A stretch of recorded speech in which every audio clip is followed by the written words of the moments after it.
Tiger ছবিতে একটা জায়গায় একটা বড় কাঁচের তার নিচে কাটা হয়েছে। ছবিটা যদি কখনো দেখো বা দর্শকরা যদি কেউ দেখে তাহলে বুঝতে পারবে নিচটা না কেটেছে এরকম করে, এগুলো কেটে দিয়েছে। আর তার উপরে অনেক কিছু রেখেছে, 78 ফ্রেম, হ্যাঁ ওই রকম জায়গায় ক্যামেরা, আর আমাকে মারবে ওপর থেকে আর আমি ওইটাকে ভেঙে নিয়ে পড়বো, পুরো ব্যাপারটা উড়বে, মানে মারাত্মক শট। তো আমি সব গার্ড ফার্ড নিয়েছি, হাঁটুতে গার্ড, সব জায়গায় গার্ড ফার্ড নিয়েছি, নিয়ে শটটা আমি নিজে দেবো, ম্যাক্সিমাম শট নিজে দিয়েছি। তো এই শটটার সমস্ত রেডি হয়েছে, Sumit ready, sir ready, sir ready, sir sir ready, okay. হঠাৎ মনে পড়লো যে আমি টাইমিংটা কীভাবে হবে, টাইমিং ভুল হলে গন্ডগোল। হঠাৎ ঘুরে দাদা এটা হালকা টাচ করে দিও, অ্যাকশান বলার পর না আমায় কিছু ভাবতে হয়নি, এই হাতটা দিয়ে সমস্ত শক্তি দিয়ে মারলো আমাকে পিঠে, ভেঙে পড়লাম না, পুরো উড়ে গেল, পুরো চোখের সামনে হলুদ হয়ে গেল, অন্ধকার হয়ে গেল, আমার আর কিছু মনে নেই। এরপরে যখন আমার জ্ঞান ফিরলো তখন আমি মেকআপ রুমে শুয়ে আছি, ডাক্তার অলরেডি হায়দ্রাবাদ থেকে অন দ্য ওয়ে, হ্যাঁ, আর চোখে তারা তারা দেখছি, এরকম করে ঘুমিয়েছি, পুরো আমার মুখের উপরে প্রচুর লোক। ঠিক আছিস? হ্যাঁ, কোথায়? মিঠুনদার ভয় হয়ে গেছিল, মরে যায়নি তো। তারপরে আস্তে করে বললো, সুমিত টাচটা ঠিক ছিল?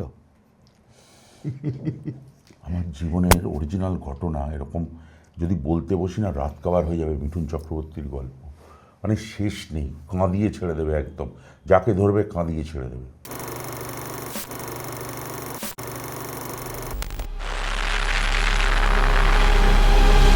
আজকে আমার সঙ্গে রয়েছেন যিনি, তার কোনো ইন্ট্রোডাকশান লাগে না, তাকে আপনারা চেনেন, তাকে রাস্তাঘাটে সবাই চেনে, তার নাম সুমিত গাঙ্গুলি।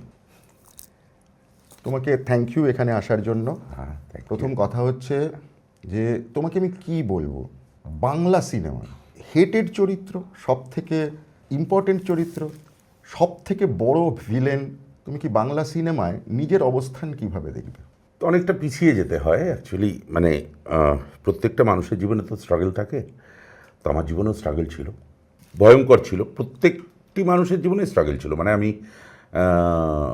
যদি নাম করে বলতে হয়, মানে প্রসেনজিৎ চ্যাটার্জি, তাপস পাল, অভিষেক চ্যাটার্জি, প্রত্যেককেই স্ট্রাগল করতে হয়েছে, দেবজিৎ, হ্যাঁ, বা মিঠুন চক্রবর্তী, মানে যত টপ টপ নায়ক বা নায়িকা প্রত্যেককেই তার শুরুর জীবনে কিছুটা হলেও স্ট্রাগল করতে হয়েছে, আমাকেও করতে হয়েছে। তো আমি জীবন শুরু করেছিলাম খুব ছোটোখাটো ক্যারেক্টার দিয়ে, যদি মানে বলতে হয় আমার অবস্থান শুরু থেকে যদি বলতে হয়, শুরু হয়েছিল 1981 সালে। আমি আমাদের একজন প্রডিউসার ছিলেন, তার নাম কার্তিক পাইক, তখন একটি সিনেমা হচ্ছিল দাদামণি বলে, তো সেই সিনেমাটা আমার পাড়ায় শুটিং হয়েছিল।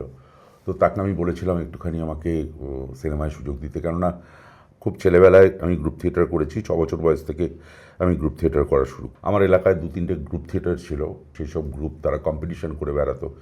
তখন থেকেই স্বপ্ন দেখতাম যে সিনেমায় আমি অভিনয় করব। তোমার পাড়াটা কোনটা?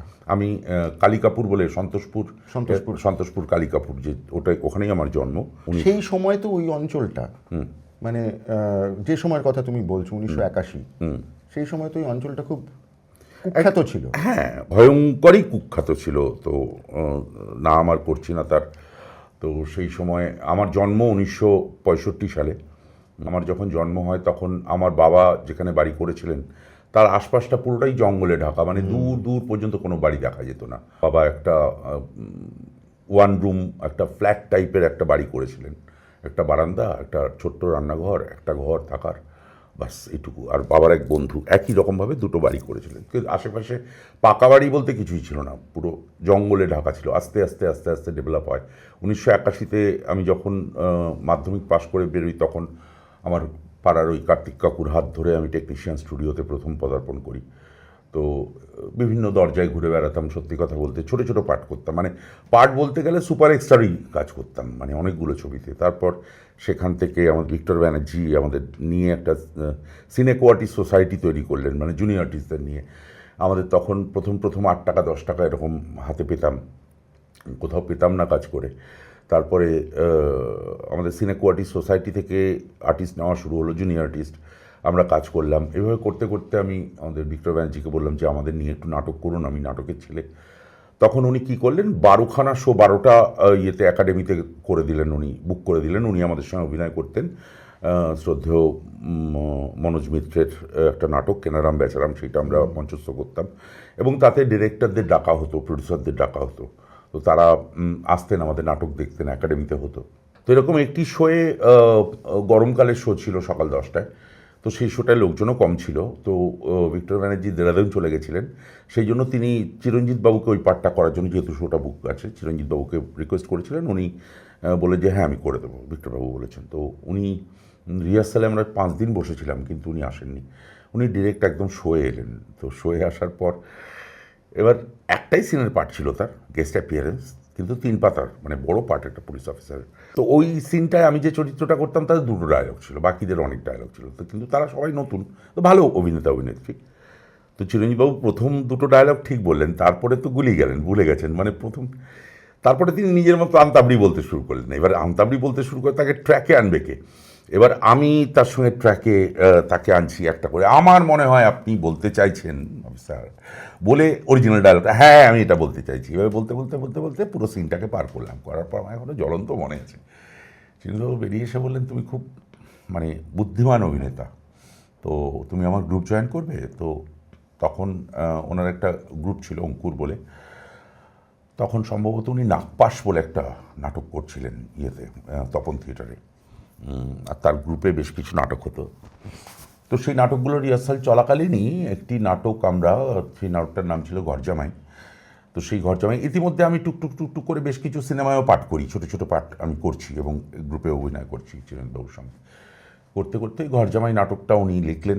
তখন মঞ্চস্থ করতে গেলাম। মঞ্চস্থ করতে গিয়ে শুরু করব আমরা যেখানে, সেই সময় বলল যে এই নাটকটা আমাদের স্টার থিয়েটারে বৃহস্পতি শনি রবি হবে। তার আগে আমি প্রফেশনাল থিয়েটার বৃহস্পতি শনি রবি অনেকগুলো জায়গায় করেওছি। তো আমি খুব ভালো, তো সেখানে জয়েন করার পরে ওখানে আমাকে একটা ছোটো পার্ট দিলেন, যেহেতু ওই প্রডিউসাররা চাইলেন না আমাকে মেন ভিলেনটা দিতে, যদিও তখন আমি মেন ভিলেনটাই করছিলাম ঘরজামাইতে, কিন্তু আমাকে দিলেন না। তো আমি তার সাবস্টিটিউট আর একটা ছোটো পার্ট হিসেবে থাকলাম স্টার থিয়েটারে। 198 নাইটে ওই প্রডিউসারের সঙ্গে একটা গণ্ডগোল হয়, ওই নাটকটা বন্ধ হয়ে যায়। 200 নাইট উদযাপন আর হয়নি। তারপরে এই নাটকটা নিয়ে চিরঞ্জিত চক্রবর্তী গেলেন কাশী বিশ্বনাথে, তখন আমি মেন ভিলেন করলাম। তারপরে ওখান থেকে এলো বিশ্বরূপায়, সেখানে আমি মেন ভিলেন করলাম। সেটা করার পরে মাঠে আমরা করলাম প্রায় 2 বছর ধরে, প্রায় 100 নাইট করলাম। করার পরে চিরঞ্জিতবাবু বললেন যে চল এটাকে চেপে দিই, ওয়ান সেট ড্রামা আছে, আমরা 2টো ক্যামেরা বসাবো দুদিকে, 16 BL ক্যামেরা। তো পুরো নাটকটা যারা করেছে তাদেরই করব, শুধু হিরোইনটা চেঞ্জ করলাম আমরা ইন্দ্রাণী দত্তকে। ইন্দ্রাণী দত্তকে আমি গিয়ে পুরো নাটকের মতো করে রেডি করলাম। আর উৎপল দত্ত একটা ছোট্ট সিন শুরুতে, তাকে দিয়ে শ্যুট করা হলো। আর সত্য বন্দ্যোপাধ্যায়কে নেওয়া হলো। সত্য বন্দ্যোপাধ্যায় মানে কোন সত্য? বড় সত্য, নহবত। নহবত, হ্যাঁ। তো এইবার ওইটা হওয়ার পরে 2টো ক্যামেরা দুদিকে বসানো হতো, আর ক্যামেরাটায় ওই 1000 ফিটের ইয়ে চাপানো হতো। আমরা করতাম, একটা ক্যামেরা পুরোটা ধরে থাকতো, আর একটা ক্যামেরা এরকমভাবে ঘুরতো ট্রলির উপরে, হাফরন ট্রলির উপরে। যখন রান আউট হতো তখন ওই সিন, মানে অতটুকু শেষ। 3 দিনে ছবিটার শুটিং শেষ হয়ে গিয়েছিল সেই সময়। আমরা তো হু করে যাচ্ছি। আমরা ডাবিংও করেছি, আমি আর চিরঞ্জিত চক্রবর্তী একসঙ্গে পুরো 1000 ফিটের একটা আমরা একসঙ্গে একবারে ডাব করেছিলাম। তো এটা অসাধারণ হয়েছিল। তো যাই হোক, এই সময়টা হওয়ার পর কেচকুট থেকে উঠতে ভয়ঙ্করভাবে হিট করলো, মারাত্মক হিট করলো। তারপর থেকে আমাকে খুব একটা পেছন ফিরে তাকাতে হয়নি, কিন্তু মাঝখানে হঠাৎ যেটা হয়, গ্রহ নক্ষত্র অনেকেই মানেন না, কিন্তু আমি মানি, নিজে ঠেকেছি বলে মানি। আমার একটা 7.5 যোগ পড়লো। সেটা শুরু হলো 1998 সাল থেকে, মানে 1993 রিলিজ করেছে। তখন আমি প্রচুর সিনেমায় অ্যাক্টিং করলাম। স্বপন শাহর সঙ্গে প্রায় 20টা সিনেমা, তারপরে আমাদের রাম মুখার্জি, রানী মুখার্জির বাবা, তার সঙ্গে তোমার রক্তে আমার সোহাগ থেকে শুরু করে শয়তান, প্রচুর সিনেমায় অ্যাক্টিং করলাম। আমি নাম করে গেছি রীতিমতো। কিন্তু ওই সময়টা 7.5 নেমে আসার সময় আমার সঙ্গে একজন মানে বিখ্যাত ব্যক্তির, ইন্ডাস্ট্রিতে তার বিরাট জায়গা, তার সঙ্গে আমার একটা কিছুই না, মানে আমি একটা কথা অন্য জায়গায় বলেছি, সেইটা নিয়ে এসে তার কানে কেউ লাগিয়ে দিয়েছে। সিম্পল কথা, খুব ভেরি সিম্পল। তো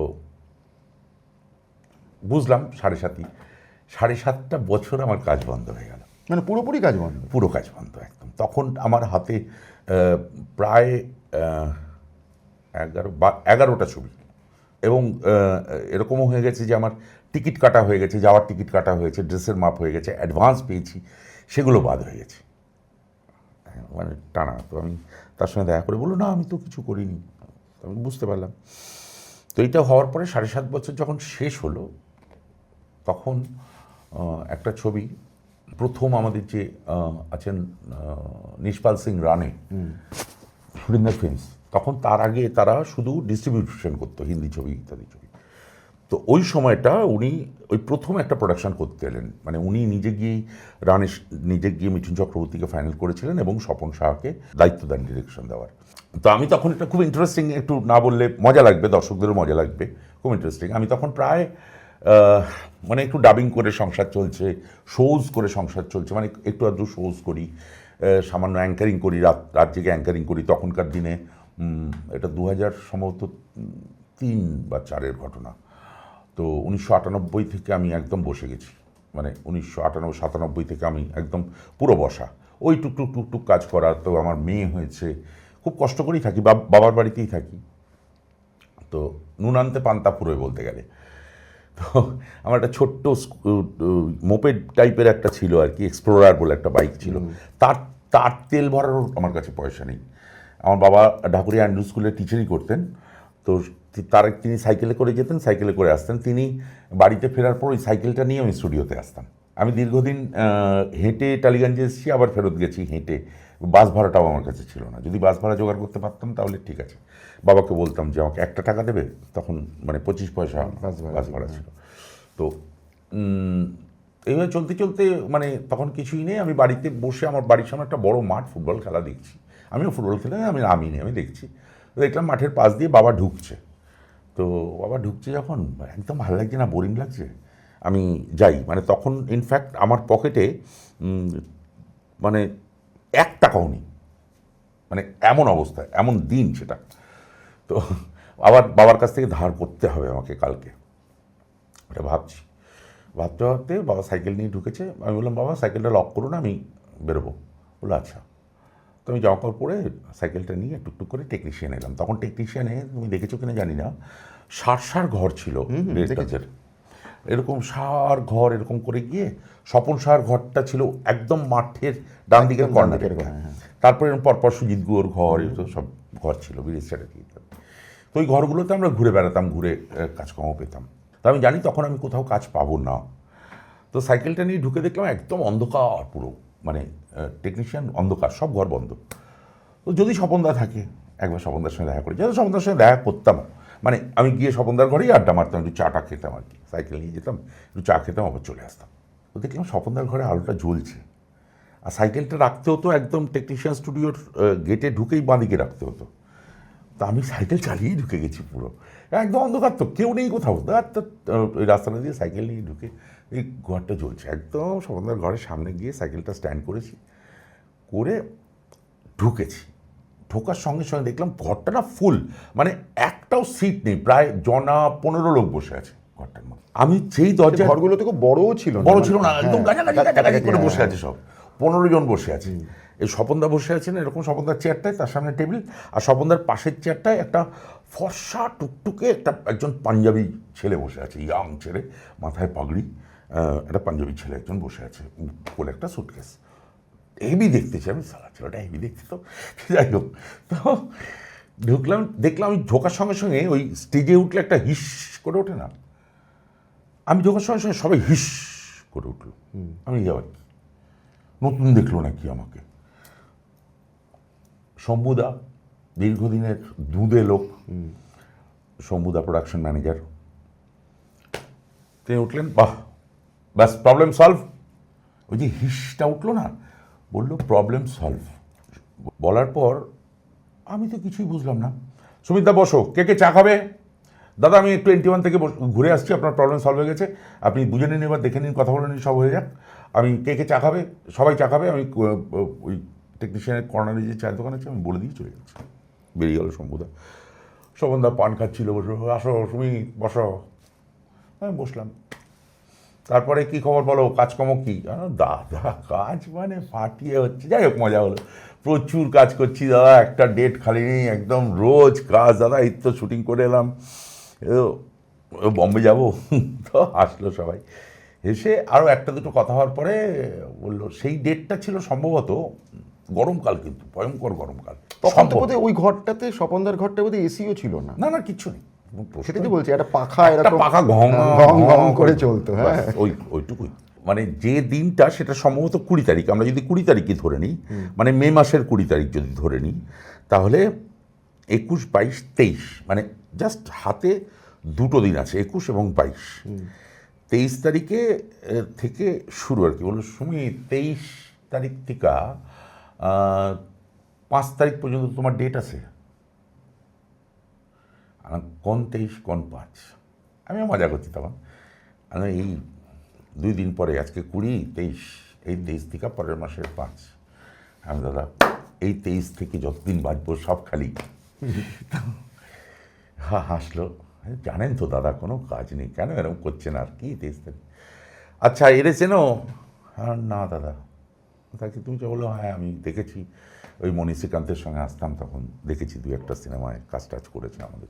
এর নাম হচ্ছে নিষ্পাল সিং রানে, সুরিন্দর ফিল্মসে ওরা একটা সিনেমা বানাচ্ছে, খুব নর্মাল, একদম কুল। যে তোমাকে আমি গুলি করবো, ভালো লাগছে না তোমার মুখটা, ঠাই গুলি করে দিলাম, মানে এরকম ভিলেন আর কি, এরকম ভিলেনই স্টাইলে বললো যে ওই 23 তারিখ থেকে একটা সিনেমা শুরু হচ্ছে চেন্নাইতে, বুঝলা তো, মিঠুন চক্রবর্তী হিরো, তো সাইন হয়েছে, আর ওইটাই মেন ভিলেনটা তুমি করবা। বিশ্বাস করো দাদা, আমার পায়ের তলা থেকে মাটি সরে গেল, যেরকম ওরকম সরে গেল মাটি। দাদা কেন গরিবকে এরকম দুঃখ দিচ্ছেন দাদা, এরকম মজা করবেন না দাদা। আচ্ছা বুঝছি, ঠিক আছে, ডেট নিয়ে অসুবিধা নাই তো? আমি তাকিয়ে আছি মুখের দিকে, প্রশ্ন উত্তর দিইনি তো। কানে কানে কী বললো রানেকে, মানে ব্যাগটা খুললো, খুলে বললো, আপনার নামের স্পেলিংটা বলবেন? আমি SOMIT GNGULY, লাস্টে ওয়াই তো, হ্যাঁ ওয়াই লিখলো, করে চেক ছেড়ে দিল 5000। হ্যাঁ কেঁদে ফেলেছি, হ্যাঁ করে কেঁদে ফেলেছি, মানে বাচ্চারা যেন কাঁদে এরকম কেঁদে ফেলেছি। আর কি মিঠুন চক্রবর্তীর সঙ্গে মেন ভিলেন। ওইটা হওয়ার পর থেকে ব্যাস, মানে আর আমাকে কিছু ভাবতে হয়নি। মানে তারপর থেকে একটু যাত্রা করেছি, এ করেছি, সে করেছি, সব হলো। একটা স্বর্ণযুগ দেখেছি, একটা সময় 17খানা সিনেমায় একসঙ্গে অভিনয় করেছি, 17টা সিনেমার ডেট দেওয়া ছিল।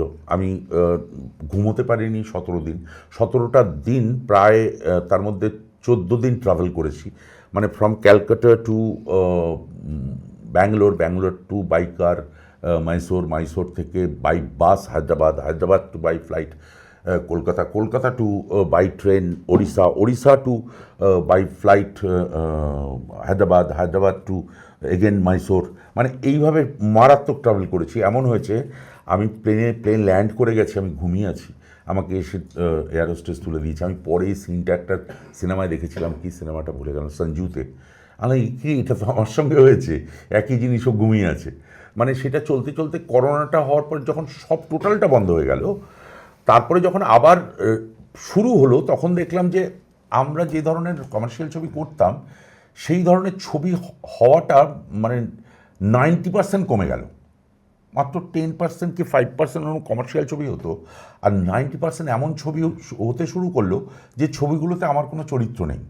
চরিত্র নেই মানে ডিরেক্টররা ভাবতে পারছেন না আমাকে দিয়েও যে কোনো চরিত্র করা যায়, মেকআপ করিয়ে করা যায়, সেটা ভাবেননি। থেকেই 2019 থেকে 2025 পর্যন্ত খান 10-12 ছবি করেছি, রিসেন্টলি খাদান করলাম, সুপারহিট। আর আরও কয়েকটা ছবি করেছি, আমার চ্যালেঞ্জ বলে একটা ছবি করেছি, সেটাও ভালো চলেছে। তারপরে রঞ্জিত মল্লিকের 2টো সিনেমা 3টে সিনেমা বেরিয়েছে, একটা অপরাজেয় বেরিয়েছে, একটা দারোগা মামুর কীর্তি বেরিয়েছে, বেশ কয়েকটা ফান বিশেষ ছবি করেছি। এখন অবস্থান যেটা, ভিলেনের ওপরে সেভাবে ছবি হচ্ছে না। আছে কেউ কখনো ডাকলে, হয়তো কিছু লক্ষ্মীপাটি আছে, তারা ডাকে কাজ করায়, সেই ছবিগুলো বেরোয়। জল্লাদ বলে একটা ছবি বেরোলো, 2-3টে হলে চললো, উঠে গেল, কেউ জানে না। তারপরে আগুন বলে একটা ছবি বেরোলো, চললো, বেরিয়ে গেল, জানে না। তো এরকম দু একটা ছবি আরও বেশ কিছু 15-16টা ছবি তৈরি হয়ে পড়ে আছে, তারা কবে রিলিজ করে যাই না। তুমি বললে যে ভিলেনের চাহিদা কমে গেছে, অথচ একটা সময় ভিলেন ছাড়া একটা সিনেমা তো আমরা ভাবতে পারতাম না। হ্যাঁ ঠিক আছে? একদম, মানে- নায়ক নায়িকা খলনায়ক আর কি, হ্যাঁ, মানে হ্যাঁ। এটাই তো ঘটনা ছিল। এবং সেটা তো আমরা দেখেছি, আমরা প্রাণকে দেখেছি, আমরা নানান রকম ভিলেন দেখেছি। সেরকম হিন্দি ছবিতে মানে অবিস্মরণীয় ভিলেন যদি বলতে হয় তাহলে সেটা আমজাদ খান। আমজাদ খান। ঠিক আছে, এবার অবিস্মরণীয় তুমি যে কাজ করেছো সেটার মধ্যে কোন ছবিটা তুমি ধরবে? সত্যি কথা বলতে এখনো কেঁচো ঘুরতে কেউটাই 1 নম্বরে আছে, মানে কেঁচো ঘুরতে সেইটা। হ্যাঁ এখনো আমার নাম নেপো। এখনো যদি আমি আজকে 30 বছর হয়ে গেছে ছবিটা, আমি যদি 30-এর বেশি হয়ে গেছে আমার ধারণা। 92 হ্যাঁ হ্যাঁ হ্যাঁ 30-এর বেশি, 33-34 বছর হয়ে গেছে।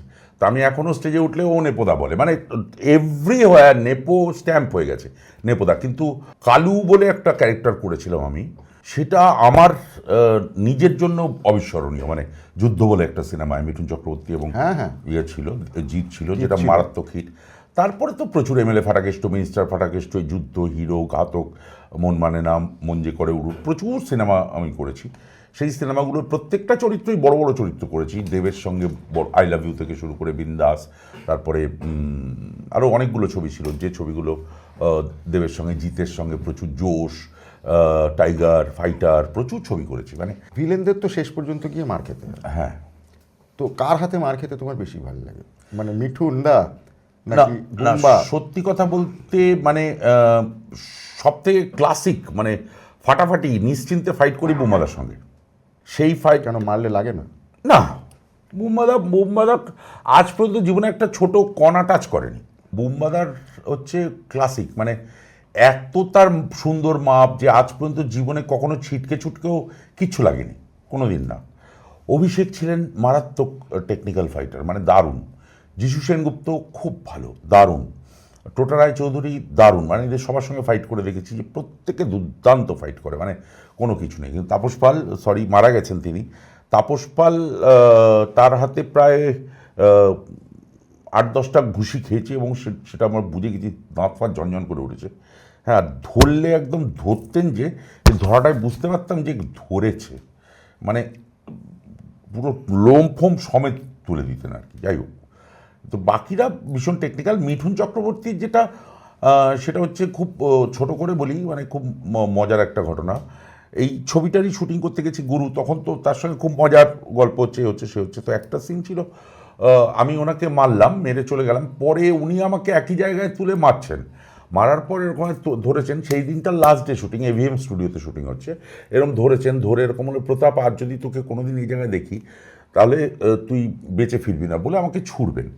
তো প্রায় 300 ক্রাউড, 2টো প্রপেলার চলছে, 3টে ক্যামেরা কাজ হচ্ছে, আলো পড়ে যাচ্ছে, সেরকমভাবে জুডুরাম ফাইট মাস্টার চিৎকার করছেন সব দিকে, অল ক্যামেরা জানাতানা রেডি। তো করে এরকম ধরে উনি বলেছেন ডায়লগটা বলে উনি ছুড়বেন। তো মানে আমরা কি করি এরকম ধরি তো, ধরে এরকম ছুড়ি তো, ধরে তো ছুড়বো। উনি কী করে এরকম ধরলেন, ডায়লগ বললেন, বলে এখানে ছেড়ে দিলেন, দিয়ে হাতটা এরকম করলেন। তো ন্যাচারালি একটা পুশ না পেলে আমি যাবো কীভাবে? সবসময় তো যে কোনো জায়গায় পুশ পেতে হবে। তো আমি যাইনি, কাট কাট কাট কাট জুডুরাম এসে আমাকে খুব খারাপ ভাষায় গালাগাল করলেন, খুব খারাপ, মানে যতগুলো কাঁচা গালাগাল হয় সেই ভাষায় গালাগাল করলেন। জুডুরামু কি ভাষায় বলেন? তামিল না হিন্দি। আচ্ছা। হ্যাঁ, তো খুব খারাপ ভাষায় গালাগালি করলেন, করে কেন যায়নি, নেই স্যার ও, আই এম সরি স্যার, ও দাদা নেই স্যার, और एक बार टेक कीजिए बस हो जाएगा। দাদা না क्या, ও বলে দিয়েছে জুডুরামও। মিঠুনদা বলছেন যে হ্যাঁ দাদা ने কি, দাদা কি, ওই দাদা কি, বল দাদা কি। अरे वो दादा ने पुश नहीं किया। तो 1 मिनट जुड़ो, 1 मिनट, कुछ नहीं होगा, हो जाएगा, 1 मिनट বলে একটা গালাগাল দিলেন। এ কলকাতা থেকে এখানে কিসে করে এসছিস? হ্যাঁ মানে কিসে করে এসছিস বল? আমি প্লেনে। প্লেনে করে এসছো, কোথায় কোথায় থাকছো, হোটেলটার নাম কি? নাম আসপানি ইন। হ্যাঁ, আসপানি ইন, ভালো হোটেল না? হ্যাঁ, রুমগুলো ভালো, হ্যাঁ, এসি, হ্যাঁ হ্যাঁ, খাবার খাচ্ছ, এই যে এতগুলো দিন ধরে আছো না, হ্যাঁ, পয়সা দাও খাবার খাওয়ার জন্য না, এই যে পাঠ করছো তার জন্য পয়সা পাবে? আলাম হ্যাঁ, তো প্লেনে করে আসবে, এসি রুমে থাকবে, বিনে পয়সায় খাবার খাবে, পয়সাও পাবে, মিঠুন চক্রবর্তী ছুটবে, তুমি যাবে? তুমি নিজে যাও। আলাম আচ্ছা ঠিক আছে, আমি নিজে যাবো ভাই। আর তখনও তো মিঠুন চক্রবর্তী আমার এই মিথ একটা মানে ভয়ঙ্কর, পরে 15-16টা ছবি করার পরে খুব ইজি, খুব দাদাভাইয়ের সম্পর্ক হয়ে গেছিলো। এবার আবার শটটা ধরেছে, আমি জানি ও পায়ের উপরে জোর আছে, ওর হাত উনি ছেড়ে দেবেন, হাতটা এরকম যাবে, আমি নিজে যাবো। তো আমি জোরে পায়ের উপরে টোয়ের ওপরে রেখেছি, নিজে খুব প্রেশার রেখেছি, উনি ছুটলেই যাব। সমস্ত শক্তি দিয়ে ছুটলো, সমস্ত শক্তি দিয়ে ছুটলো, আর আমার পায়ের উপরে জোর, ওদিকে অনেকটা প্যাড রাখা ছিল, ওটা পার করে গিয়ে ধাম করে পড়লাম, কোনোই ছিলে গেল, হাঁটু ছিলে গেল। ঠিক ছিল পুষটা ঠিক ছিল। অনেকগুলো ঘটনা এরকম ঘটার পর একটা ছবিতে, টাইগার ছবিতে একটা জায়গায় একটা বড় কাঁচের ইয়ে, তার নিচে কাটা হয়েছে। ছবিটা যদি কখনো দেখো বা দর্শকরা যদি কেউ দেখে তাহলে বুঝতে পারবে নিচটা না কেটেছে, এরকম করে এগুলো কেটে দিয়েছে, আর তার উপরে অনেক কিছু রেখেছে, 78 ফ্রেম, হ্যাঁ ওই রকম জায়গায় ক্যামেরা, আর আমাকে মারবে ওপর থেকে, আর আমি ওইটাকে ভেঙে নিয়ে পড়বো, পুরো ব্যাপারটা উড়বে, মানে মারাত্মক শট। তো আমি সব গার্ড ফার্ড নিয়েছি, হাঁটুতে গার্ড, সব জায়গায় গার্ড ফার্ড নিয়েছি, নিয়ে শটটা আমি নিজে দেবো, ম্যাক্সিমাম শট নিজে দিয়েছি। তো এই শটটার সমস্ত রেডি হয়েছে, Sumit ready, sir ready, sir ready, sir ready, okay. হঠাৎ মনে পড়লো যে আমার টাইমিংটা কীভাবে হবে, টাইমিং ভুল হলে গন্ডগোল, হঠাৎ ঘুরে দাদা এটা হালকা টাচ করে দিও, অ্যাকশান বলার পর না আমায় কিছু ভাবতে হয়নি, এই হাতটা দিয়ে সমস্ত শক্তি দিয়ে মারলো আমাকে পিঠে, ভেঙে পড়লাম না, পুরো উড়ে গেল, পুরো চোখের সামনে হলুদ হয়ে গেল, অন্ধকার হয়ে গেল, আমার আর কিছু মনে নেই। এরপরে যখন আমার জ্ঞান ফিরলো তখন আমি মেকআপ রুমে শুয়ে আছি, ডাক্তার অলরেডি হায়দ্রাবাদ থেকে অন দ্য ওয়ে, হ্যাঁ, আর চোখে তারা তারা দেখছি, এরকম করে হয়েছে, পুরো আমার মুখের উপরে প্রচুর লোক, ঠিক আছিস? হ্যাঁ, কোথায়? মিঠুনদার ভয় হয়ে গেছিল, মরে যায়নি তো? তারপরে আস্তে করে বলল, সুমিত টাচটা ঠিক ছিল। আমার জীবনের অরিজিনাল ঘটনা এরকম যদি বলতে বসি না, রাত কাবার হয়ে যাবে। মিঠুন চক্রবর্তীর গল্প মানে শেষ নেই, কাঁদিয়ে ছেড়ে দেবে একদম, যাকে ধরবে কাঁদিয়ে ছেড়ে দেবে, মানে ভয়ঙ্কর ভয়ঙ্কর। কিন্তু ওই মানে মারামারি দৃশ্যে যেখানে কিছু বলবো না, দুর্দান্ত ফাইটার, দুর্দান্ত, মাপে মার, সমস্ত কিছু খুব ভালো। যুদ্ধতে প্রচুর রিহার্সাল করলাম, 30-40 মিনিট রিহার্সাল করলাম। মিঠুনদা ওখানে বসে বসে গেঁজালো, দেখলোও না, ওর জায়গায় মিঠুনদার জায়গায় অন্য একটা ছেলে করলো, সব কিছু করলো।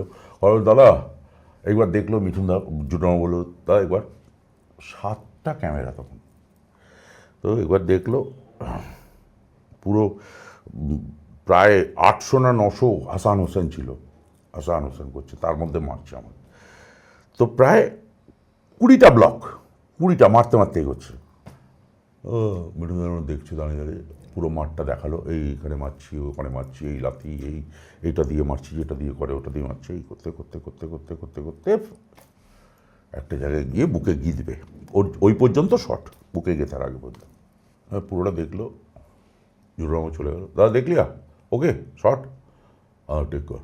আমাকে বললো, শোন, বলে একটা গালাগাল দিল, এই ড্যাশের কথা ছেড়ে দে, গালাগাল, এই ড্যাশের বিপের কথা ছেড়ে দে, চোখের দিকে চোখ রাখবি, যেখানে মারবো সেইখানে রিয়াকশান দিবি। পুরো রিহার্সাল করলাম 8 ঘন্টা ধরে, কেলিয়ে গ হয়ে গেলাম রিহার্সাল করে। বলছে কোনোটাই করবে না, যেখানে মারবো সেখানে রিয়াকশান দিবি। দাদা গো, সে পুরো মারতে মারতে এগোচ্ছে, আর ওই হাসান হোসেন ওইটা তো মাপ রাখা যায় না, ওইটা 3-4টে পড়েছিল, বুঝতে পেরেছি কী ঘটলো। তো এই আর কি, মানে কিছু কিছু ঘটনা জীবন। আর দেব আর জিৎ ফার্স্ট ক্লাস, খুব সুন্দর, মাপ, মানে অসাধারণ ফাইটার, অসাধারণ। একটা জিনিস আমার জিজ্ঞাস্য আছে, সেটা হচ্ছে যে সময় তোমরা ছবি শুরু করেছিলে, ধরো কেঁচো থেকে কেউটে, কেঁচো ঘুরতে কেউটে, কেঁচো খুঁড়তে কেউটে, তারপরের যেগুলোতে তখন তো রোপটা ব্যবহার হতো না। হ্যাঁ, তখনও রোপ এসে গেছিলো, হ্যাঁ তখনই রোপ এসে গেছিলো, তখনই রোপ এসে গেছে। হ্যাঁ হ্যাঁ হ্যাঁ, তখন ওই চেন্নাই থেকে সবে আসা শুরু হয়েছিল, মানে 92, 93, 95, 96 মোটামুটি এসে গেছিলো আমাদের এখানে। এরা ওখানে গিয়ে হারনেস নিয়ে এসেছিলো, ছোটো ছোটো শট, বেশ কিছু শট নেওয়া হতো, মানে এইভাবে অত সাংঘাতিক না। হ্যাঁ, অন্য ধরনের রোল কখনো করতে ইচ্ছে করে না? কমেডি? মারাত্মক করতে ইচ্ছে করেছি তো আমি অনেকগুলো করেছি, যেমন আই লাভ ইউতে আমি একদম কমেডি হ্যাঁ, একটা মনে আছে গোয়ালার আমার। পাঠ করেছি আই লাভ ইউতে। তারপরে একটা ছবিটা চললো না, এত সুন্দর ছবি, মানে যে কেউ দেখে বলবে দুর্দান্ত ছবি। ছবিটার নাম হচ্ছে রাজকুমার। আমি প্রসেনজিতের বাবার পাঠ করেছি, পালিত বাবা রাজকুমার, একদম মানে কোলে পিঠে করে মানুষ করেছি। পুরো সিনেমাটা কান্নাকাটি করেছি, একদম মারাত্মক কান্নাকাটি করেছি। তো রাজকুমার স্বপনদার ছবি? স্বপন সাহার ছবি ছিলাম আমি অনেকদিন আগে, একটা সিনেমায় হিরো করেছিলাম, পল্লবী আমার নায়িকা ছিল, চিরঞ্জিত ডিরেক্টর ছিল। ছবিটা মারাত্মক হিট করেছিল, তার নাম ফিরিয়ে দাও। তাতে আমি একটা হিরো করেছিলাম, ভিলেনরা মেরে ফেলবে। ভিলেন করেছিল দুলাল লাহিড়ী, আর ওই দুজনের নাম ভুলে গেছি, বম্বে থেকে নিয়ে এসেছিলো, তারা ভিলেন করেছিল। তো আমাদের মেরে ফেলবে, পল্লবীকে মেরে ফেলবে, রেপ করে আমাকে মেরে ফেলবে। দারুণ ক্যারেক্টার ছিল ওটা। এই মুহূর্তে একটা পজিটিভ চরিত্র করছি, আগুন দা ফায়ার এরকম কিছু একটা নাম, সেটাতে স্বপনদা উপদেষ্টার ভূমিকায় আছে। আচ্ছা, সেটার কথা খুব শুনছি যে হ্যাঁ, স্বপনদা নিজে থাকেন শুনলাম। হ্যাঁ, শুটিংয়ে থাকে। শুটিংয়ে পুরোটাই থাকেন। রনি আছে, আমি আছি, নতুন হিরোই প্রডিউসার। এই যে ধরো কমার্শিয়াল ছবি থেকে আস্তে আস্তে বাংলা সিনেমা একটু অন্য ধরনের জনারে টার্ন করলো, মানে আমি কয়েকটা এক্সেপশন বাদ দিয়ে বলছি, যেমন অনেক দিন বাদে আমি খাদান দেখলাম, সেটার মধ্যে আমি অনেক দিন পরে আমি আবার ওই মেইন স্ট্রিম ছবির ইয়েটা খুঁজে পেলাম, আর কি, ঘরানাটা খুঁজে পেলাম। তো এই সমস্ত, এটা কি ভালো হচ্ছে বাংলা সিনেমার, না খারাপ হচ্ছে? তোমার কি মত, ব্যক্তিগত মত আমি জিজ্ঞেস করছি। এখন বলবে স্বার্থপর। সত্যি কথা বলতে, আমাদের দৈনন্দিন জীবনে যে ঘটনাগুলো ঘটে যায়, যা যা ঘটে দৈনন্দিন জীবনে, সেই ঘটনাটা সাপোজ টু বি, মানে একজন চাকুরে, সে চাকরি করে, বয়স্ক লোক, তার দুটি মেয়ে আছে, একটি ছেলে আছে, ছেলেটা সে চাকরি পায়নি, মেয়েগুলোর বিয়ে দিতে হবে, তিনজনকে পড়াশোনা শিখিয়েছে। হ্যাঁ, তো এইবার তিনি আসেন, সংসারে নিত্যদিন অশান্তি, নুন আনতে পান্তা ফুরোয়, তারপরে আস্তে আস্তে আস্তে আস্তে মেয়েটা একটা কোনো ইয়েতে চলে গেল। এটা তো সংসারের সমস্যা, হয়তো একটা মেয়ে কোনো খারাপ পথে চলে গেল, ছেলেটাও হয়তো খারাপ পথে চলে গেল, তো এটা তো দৈনন্দিন সংসারের সমস্যা। এইগুলো তো ঘটে আমাদের পারিবারিক, যেটা ঘটে সেইটাই যদি আমরা সিনেমায় দেখি, তাহলে মানে লার্জার দ্যান লাইফ নয়, সেটা ভালো লাগবে না, লোকের ভালো লাগবে না। বরং লোকে যেটা চিন্তা করে যে দুষ্টের দমন, শিষ্টের পালন, লোকে যেটা ভাবে যে ওটাকে যদি এখন মরতে পারতাম, মানে সমাজে যে ভিলেনগুলো আছে, যে চরিত্রগুলো আমি করে দেখাই, লোকে ভাবে আমি ওটা, সেটা আমি নই, আমি শিল্পী, আমি ছবি আঁকি। তো ওই যে লোকগুলো, সেই লোকগুলো বাস্তব থেকে নিয়ে একটু যদি লার্জার দ্যান লাইফ হয়, একটু যদি তার মধ্যে কমার্শিয়াল ছোঁয়া থাকে, তাহলেই ছবি কিন্তু হিট করতে বাধ্য।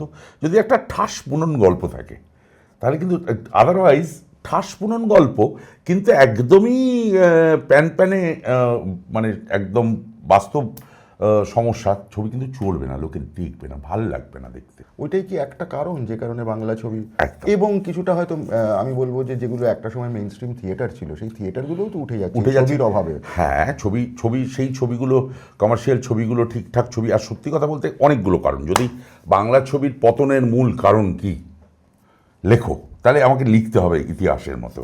বাংলা ছবির পতনের মূল কারণ কি? প্রথম কথা, 1 নম্বর কারণ হচ্ছে করোনা, ফার্স্ট।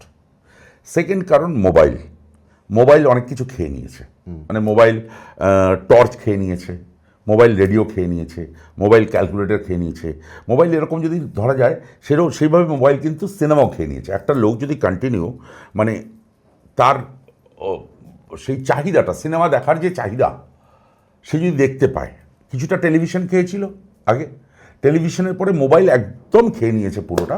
যে বাংলা সিনেমা আমি যদি মোবাইলেই দেখতে পাই, বসে বসে কানে একটা লাগিয়ে দিলাম, বসে বসে দেখলাম, বেশ খানিকটা দেখলাম, কতটা দেখলাম, দেখে এবার বন্ধ করে দিলাম।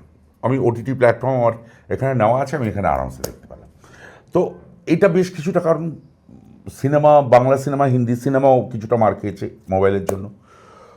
3 নম্বর হচ্ছে সুন্দর গল্প, যেটা ভালো লোকে দেখতে চায়, মানে আত্মতুষ্টি হয় যে সিনেমা, সেই সিনেমা থেকে সরে গিয়ে অন্য ধরনের সিনেমা তৈরি করা শুরু হলো। সেই সিনেমাগুলো অনেক লোক বোঝেই না যে এটা কী ঘটছে, এমন সিনেমা তৈরি হয় যে সিনেমাগুলো খুব সুন্দর, মানে যেগুলোকে সত্যি কথা বলতে আঁতেল সিনেমা বলা হয়। এই আঁতেল সিনেমা গ্রাম বাংলার লোক পছন্দ করে না, দেখে না। আর সিনেমা কিন্তু চলে গ্রাম বাংলায়, সেই জন্য গ্রাম বাংলায় যে হলগুলো ছিল, সেই হলগুলোতে যাওয়া লোকের বন্ধ হয়ে গেল।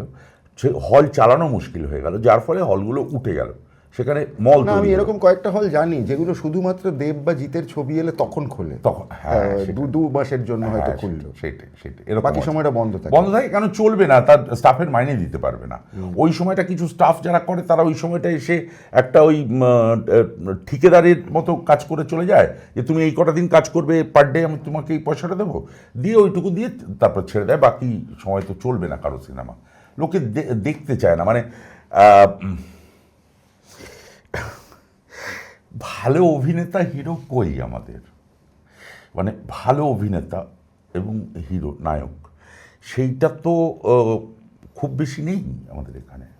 তো সেই কারণে তাদের ছবি, যারা ছবি, বেশ কিছু ছবি আসে, সেই ছবিগুলো লোক ধর ও ওটাকে সহ্য করতে পারে না ম্যাক্সিমাম, এইটা হচ্ছে কথা। সেই জন্য তাদের ছবি চলে না, কমার্শিয়াল ছবি বানালেও তারা চলে না। এবং নতুন অনেক হিরো হিরোইন, নতুন হিরোইনদের দিক থেকে একদম বাংলা ছবির দর্শক মুখ ফিরিয়ে নিয়েছে, ওরা জানে যে এটা চলবে না, একদম ওর তো ধরেই নিয়েছে, ধর ওসব ছবি দেখা যায় না। আরে দেখে বলবো না, সময় নেই। আর সবথেকে বড় কথা, লোকের সময়ও কমে গেছে, কেননা অনেক রকম প্রফেশন এসে গেছে, যে প্রফেশনগুলো এখন ছিল না। আস্তে আস্তে আস্তে আস্তে কি বলবো, যেমন হয় না, রাস্তার সংখ্যা কমে গেছে, গাড়ির সংখ্যা বেড়ে গেছে। আস্তে আস্তে কি হয়েছে, মানে হলের সংখ্যা কমে গেছে, সিনেমার সংখ্যা বেড়ে গেছে। সিনেমার সংখ্যা বেড়ে গেছে। তারপরে বাড়িতে লোকজন বেড়ে গেছে, লোকের প্রয়োজন বেড়ে গেছে, খাবার প্রয়োজন, মানে খাবার আর্নিংয়ের প্রয়োজন বেড়ে গেছে। খাবার যেটা তৈরি হচ্ছে সেইটার ইয়ে কমে গেছে প্রচণ্ড। প্রকৃতির কারণে ধরুন সবজি থেকে শুরু করে, খাবার থেকে শুরু করে, সেগুলোর দাম প্রচণ্ড বেড়ে গেছে। যার ফলে কি হচ্ছে, বাড়িতে যারা বসে থাকে, হয়তো মা, কাকিমা, জেঠিমা, বোনেরা, তারাও এখন কাজে নেমে গেছে। 90% জায়গা মেয়েরা নিয়ে নিচ্ছে। এবং রাস্তায় একটা ট্রাফিক পুলিশ থেকে শুরু করে, আজকে রিক্সা চালানো থেকে শুরু করে, অটো চালানো থেকে শুরু করে, উবের চালানো থেকে শুরু করে, বাড়িতেই যে খাবার পৌঁছোয় সেইগুলো পৌঁছানো থেকে শুরু করে, সব জায়গায় মেয়েরা ঢুকে গেছে। আগে মেয়েরা কী ছিল, রিসেপশনে ছিল, কিছু নার্সিংহোমে কাজ করতো মেয়েরা। এখন মেয়ে নেই কোথায়, কেননা প্রয়োজন, বাড়ির থেকে বেরিয়ে আসতে বাধ্য হচ্ছে, রোজগার করতে বাধ্য হচ্ছে, নাহলে সংসারটা চলবে না। এবং এরাই ছিল অরিজিনালি বাংলা ছবির দর্শক। এরাই ছিল অরিজিনাল বাংলা ছবির দর্শক। এই যে মেয়েদের ইয়েটা ধরতে হবে, সেই মেয়েরা তো এখন কাজে ঢুকে গেছে, প্রফেশনে ঢুকে গেছে, যার ফলে তারা এখন আর ইয়ে করতে পারছে না, সিনেমা দেখতে যেতে পারছে না হলে। তোমার একটা অন্য দিক আছে যেটা সম্পর্কে অনেকে জানে না, মানে আমাদের পডকাস্টের অনেক দর্শক আমি শিওর জানে না, সেটা হচ্ছে শো করা, মানে যেটাকে আমাদের বাংলায় বলা হয় মাচা করা। তুমি তো মানে প্রচুর হাজার হাজার মাচা করো। না, আমি একদম শুরু থেকেই বলতে গেলে, মানে তখন আমি সিনেমায় আসিনি, সিনেমা আমি স্টুডিওই দেখিনি, আমি তখনই মাচা করেছি, তখনই আমি মাচায় অ্যাঙ্কারিং করতাম। আমি খুব ছোট্ট বয়স থেকে মাচা অ্যাঙ্কারিং আমি শুরু করেছি। তখনকার দিনে মানে হয়তো তখন ওই ছোটো ছোটো যে পাড়ার শোগুলো হতো, সেই পাড়ার শোগুলোতে আমাকে একটু বলতে গেলে 5 টাকা দিয়ে ভাড়া করে নিয়ে যেত অ্যাঙ্কারিং করার জন্য। ঠিক আছে, মণিমেলার শো হচ্ছে অন্য পাড়ার, তো আমাকে নিয়ে যেত অ্যাঙ্কারিং করার জন্য। তো আমি তখন থেকে অ্যাঙ্কারিং করি, করতে করতে করতে করতে যখন এমনি শো করা, একটা দুটো ছবি, বেশ কিছু কয়েকটা ছবি করার পর একটা দুটো জায়গায় এমনি গেস্ট হিসেবে পেতাম, সেখানে অ্যাঙ্কারিং করতাম না, স্টেজটা করতাম। কিছু ডায়লগ বলা, আমি মিমিক্রি করতে পারি ভালো, মানে প্রথম থেকে মিমিক্রি করতে পারি ভালো, মানে ধরো কথার কথা, ধরো অনেকেই সবাই জানে যে আমি এগুলো করতে পারি। ধরো চিরঞ্জিত চক্রবর্তী, সুভাষ, বউ হারালে বউ পাওয়া যায় রে, মা হারালে মা পাওয়া যায় না, কেঁদো না মা, কেঁদো না, ওই দেখো মা গাছের ফাঁক দিয়ে আকাশ দেখা যাচ্ছে, মা গো, ওই আকাশ ভরা কান্না যখন বৃষ্টি হয়ে ঝরে পড়ে পৃথিবীর বুকে, তখন ধরিত্রী মা সেই কান্নাকে বুকে ধরে ফসল ফলায় তার সন্তানদের জন্য। তুমি যে আমার সেই মা গো, কেঁদো না মা, কেঁদো না। তো এই মিমিক্রিগুলো আমি করতে পারি। এটা একটু বুম্বা করে দেখো না, বুম্বাটা ঠিক ওইটা আমি পারি না। একটু ধরো রঞ্জিত মল্লিক যদি একটু করেন, কীরকমভাবে করেন, এগুলো মাইক হলে ভালো হয়। আপনাকে আমি লাস্ট ওয়ার্নিং দিচ্ছি, এই যে কলটা দেখছেন, কালকে সকালের মধ্যে যদি কলের মুখ দিয়ে জল না পড়ে, তাহলে আপনার মুখ দিয়ে রক্ত পড়বে, কথাটা মনে রাখবেন। তো এই কি অসম্ভব, অদ্ভুত। এগুলো তুমি মাচায় করতে? এগুলো মাচায় এখনও করি টুকটুক করে। ধরো আমজাদ খানটা পুরোটা করি, কিতনে আদমিতে, মানে ওটা মাইক নিয়ে সাউন্ড নিয়ে ওটা খেলা থাকে। এই যে আমাদের অমিতাভ বচ্চন অদ্ভুত যেটা করেন, অমিতাভ বচ্চন এমনি গলা করা খুবই, হ্যাঁ মাই স্পেসাইন করুঙ্গা, এটা খুব সহজ, এইটা করা সহজ। কিন্তু কঠিন যেটা, সেটা হচ্ছে যে অগ্নিপথ বলে একটা ছবি করেছিলেন অমিতাভ বচ্চন, সেটা এগুলো নিয়ে খুব একটা কেউ ভাবে না। সেটা হচ্ছে অগ্নিপথে একটা গলা করেছিলেন, বিহারে ইয়েগুলো ভেঙে দিয়েছিল চেয়ার, যে আমি সাউন্ড খারাপ। একটা ছেলে ওইরকম গোল্ডেন ভয়েসে কথা বলতে পারে না, যে রাস্তায় মানুষ, ছোট থেকে যে রাস্তায় মানুষ, সে গোল্ডেন, সুতরাং তার গলাটা ওরকম করতে হবে। একটা মিলেনিয়াম স্টার কেন হয়, তিনি ওটা ভেবেছিলেন। এবার আমরা যখন কথা বলি তখন খুব কম লোক আছে যে এটা নিয়ে ভাবে। আমরা যখন কথা বলি আমাদের কথার মধ্যেও কিন্তু সারেগামা পাধানিসা কাজ করে, তাই না? আমরা তোমার সঙ্গে যে কথা বলছি, এটা আমি কিন্তু সা এটাই কথা বলছি। আমি যদি তোমার সঙ্গে এইভাবে কথা বলি তাহলে কিন্তু এটা নিচে স এখানে নেমে আসবো। আর আমি যদি একটু জোরে তোমার সঙ্গে কথা বলি তাহলে মা, তাই না? আরে শুনতে পাই, এটা হচ্ছে সা, উপরেরটা তো সারেগামা পাধানিসা, প্রত্যেকটা আমাদের ইয়েতেই থাকে। তো অমিতাভ বচ্চন কী করেছিলেন এটার সঙ্গে, আমরা যখন বলি না রে আজকে মনটা ভালো নেই, এটা তো আমার নাভি পাঞ্চ হচ্ছে, আমি নাভি থেকে তুলে কথাটা বলছি, শুধু গলা থেকে বলছি না, ওটা নাভি থেকে আসছে।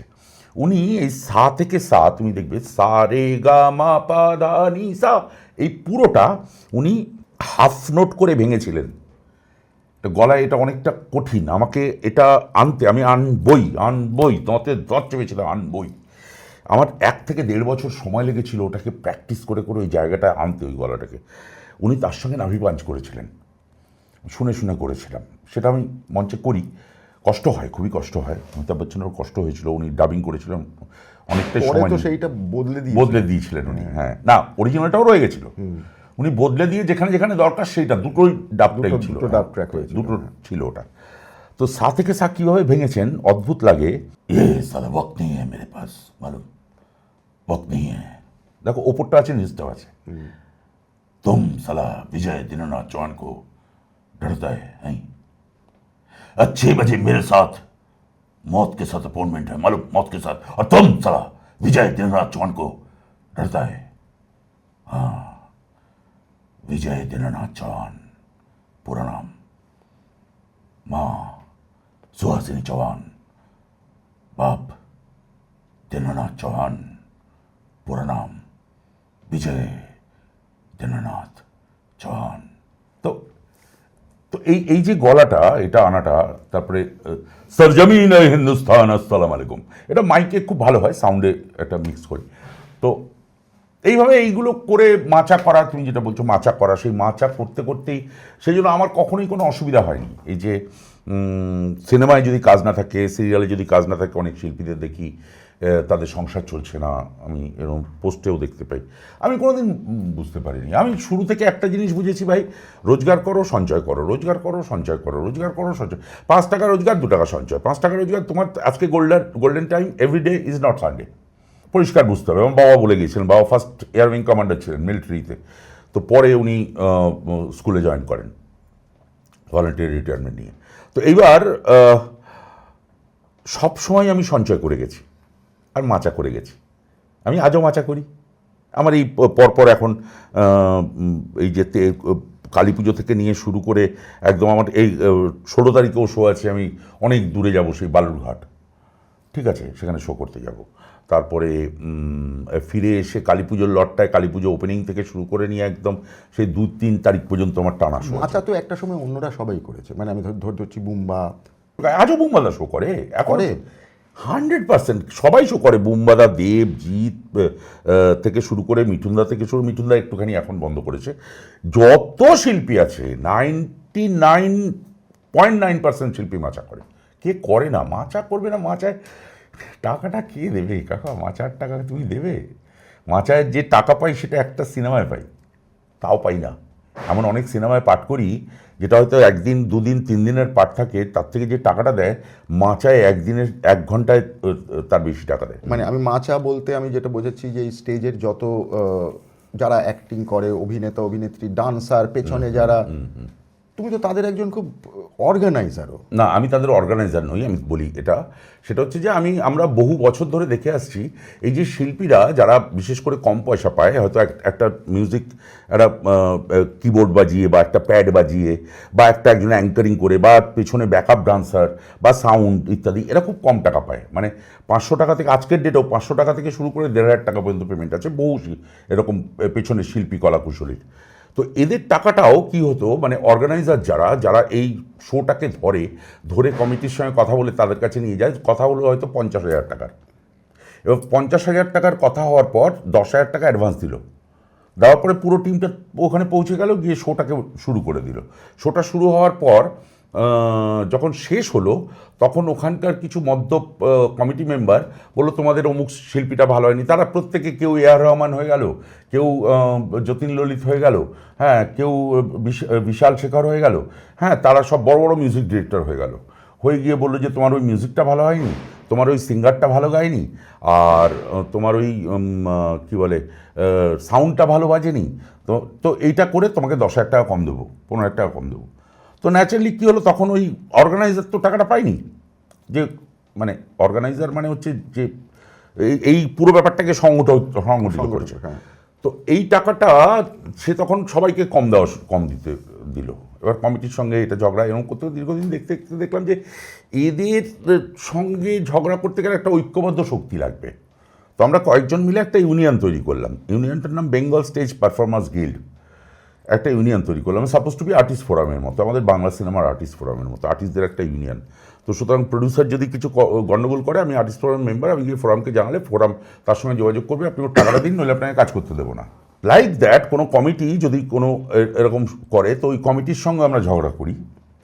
আর কোনো অর্গানাইজার যদি শিল্পীকে টাকা না দেয়, তারও টাকা। এখন এরকম করতে করতে আমাদের এখন প্রায় 14,000 মতো মেম্বার হয়ে গেছে বেঙ্গল স্টেজ পারফরমেন্স গিল্ড।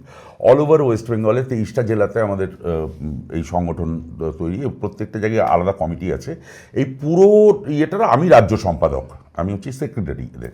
তো আমাদের যে প্রেসিডেন্ট আছে সে হচ্ছে মানালি দে, কার্যকরী সভাপতি মানালি দে। আমাদের মাথার উপরে বসে আছেন প্রধান উপদেষ্টা হিসেবে নচিকেতা। আর আমরা কিছুদিন ইন্দ্রাণী হালদারকেও পেয়েছিলাম, উনি ব্যক্তিগত প্রবলেমের জন্য উনি অব্যাহতি নিয়েছেন। তো আরও অনেক এরা আছেন। তো আমরা এখন এটা করে এখন যেটা রুলস তৈরি করেছি যে তুমি পুরো টাকাটা না দিলে শো শুরু করতে দিচ্ছি না, তোমার পুরো পেমেন্ট হলে তাহলে শোটা শুরু হবে, নাহলে শো শুরু হবে না। আর একটা ব্যাকআপ রাখি, পুলিশের ব্যাকআপ অল ওভার ওয়েস্ট বেঙ্গলে তৈরি করেছি। যদি কোনো কমিটি ওই পরে মদ খেয়ে যদি ঝামেলা শুরু করে যে তোমার অনুষ্ঠান ভালো হয়নি, তোমার টাকা ফেরত দিতে হবে, তখন ওই পুলিশ পাঠিয়ে ওটাকে বের করি, সেই কমিটিটাকে ব্লক করে দিই, ব্ল্যাকলিস্টেড করে দিই, সেখানে আর অনুষ্ঠান হতে দেবো না, এরকম করে দিই। তো কমিটিটাও জেনে গেছে বেশি ঝামেলা করে লাভ নেই, তাহলে পরবর্তী অবস্থায় আর অনুষ্ঠান হবে না। এখানে কোনো শিল্পী, সমস্ত শিল্পী যারা বিএসপিজির আমাদের মেম্বার এখন 70%। তো যদি বলে যে ওখানে যে অনুষ্ঠান ধরেছে সাপোজ টু বি অর্গানাইজার, সে আমাদের মেম্বার নয়। এবার একটা শিল্পীও যদি আমাদের বিএসপিজি মেম্বার হয়, সে আর যাবে না। তারপরে সিনেমা আর্টিস্ট, সিরিয়াল আর্টিস্ট, যত সিরিয়াল আর্টিস্ট তারা প্রত্যেকে মঞ্চ করে, সেই তাদের যারা মেন ম্যানেজারে নিয়েছে সে আমাদের মেম্বার। সুতরাং ওখানে যদি বলে না ভাই আগে মেটাও, তারপরে তোমার ওখানে শিল্পী যাবে, কোনো শিল্পী পাবে না। তো ন্যাচারালি তুই নিজের পাড়ার মেয়েদের নিয়ে মমচিত্তে নিতে নাচ করা। খুব ভালো লাগলো আজকে এত আলোচনা করে। Thank you so much for coming. কেননা আমি অনেকগুলো জিনিস করতে চাইছি যেটা আমাদের অনেকেই, মানে যে পডকাস্টে আমাদের পুরনো শিল্পী যাদের সম্পর্কে লোকে মানে চেনে কিন্তু তাদের কথা কেউ শোনেনি, তার নেপথ্যের কথা, এইটা শোনাতে চাই বলেই এই পডকাস্টটা। থ্যাংক ইউ হ্যাঁ, আমাকে ডাকার জন্য। আজকে আসার জন্য এখানে অনেক অনেক ধন্যবাদ। একবার হাতটা মিলিয়ে নাও। আচ্ছা, নমস্কার। আজকের মতো শেষ করছি আজকের পডকাস্ট।